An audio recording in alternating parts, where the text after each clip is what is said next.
Hey guys, thank you all so much for watching Beyond Science. It's Mikexingchen. We've heard of many cases in history where there is a groundbreaking technology that changes the lives of everybody on the planet. Such a change may make it difficult for different generations to understand each other because it's just that drastic. Think of the internet, for example. Can you imagine a time, well, I actually lived during that time, where you don't have things like Facebook or the ability to cyber stalk or bully someone, and the best video game in the world was Oregon Trail. I still feel so sad that Susie wandered off during the hunt. Anyway, it was a much simpler and in many ways a better time back then, but you get my point. And we've talked about this a lot on this channel, and we all know that technology is taking over, and sooner or later, robots will be an integral part of our lives. And for some of us, they may even become part of us. And this change may actually be coming sooner rather than later, because according to Google's Director of Engineering, Ray Kurzweil, there's a good chance we could even become part robotic superhumans in the next 12 years. And if you're wondering why we should take this guy from Google seriously, well, he's not perfect, and he doesn't have a crystal ball, I don't think, but he has made around 147 predictions since the 1990s, and he's had a success rate of 86%. Kurzweil speaks of a term called singularity, which he believes is the reason why dramatic changes are coming so soon. Singularity is a phrase that comes from mathematics, meaning a point where we can't find its exact properties. In the last 2 decades, however, the term singularity has often been associated with science due to two thinkers, Werner Wendt and the same Ray Kurzweil. And here, singularity is when carbon and silicon-based intelligence will merge to form a single global consciousness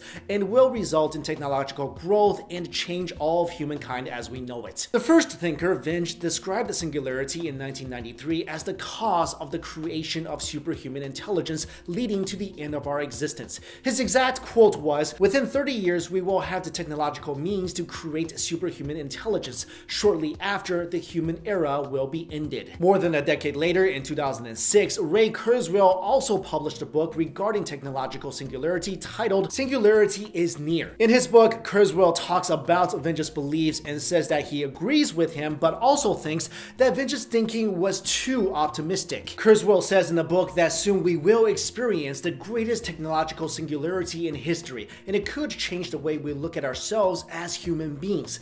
That singularity will be achieved by creating more and more AI with levels of intelligence that pretty much surpasses the level of human thinking. In fact, the AI will always create better versions of itself until we as humans will never be able to match in comparison. Now get this, this book was published around a decade ago, and recently at the South by Southwest conference in Austin, Texas, Kurzweil once again confirmed his predictions and also said that we will turn into superhumans sometime in the next 12 years. He says that this process is already underway because think about it, we're already completely addicted to our phones. I mean, did you ever lose your phone? It's like you lose your mind. It's like you lost your firstborn child. Anyway, Kurzweil is currently working on Google's machine learning project and says that the next step is to wire such technology into our brains directly so we'll have endless knowledge, but we'll also be, well, not ourselves anymore. And robots slowly infiltrating our society, our daily lives is nothing new. It's not something that just started happening about a decade ago. The first industrial robot, Unimate, arrived in 1962, and ever since then, we've been made to look like fools by the monotone metal machines.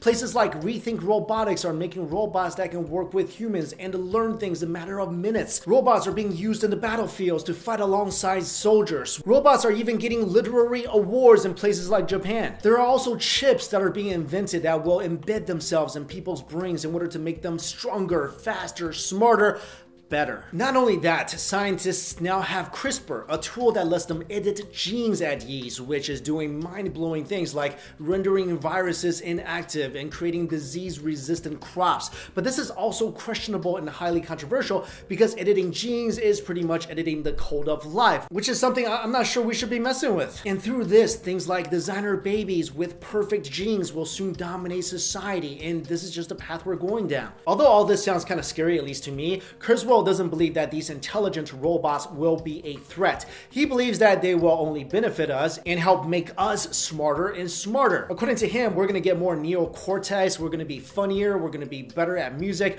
we're going to be sexier. Are they going to help humanity like the Red Queen helped humanity? I mean, why would they follow our instructions when they are more intelligent and advanced? Kurzweil also says that we're going to exemplify all things we value in humans to a greater degree. But what about human morals, happiness, love, truth, compassion, tolerance, and the like?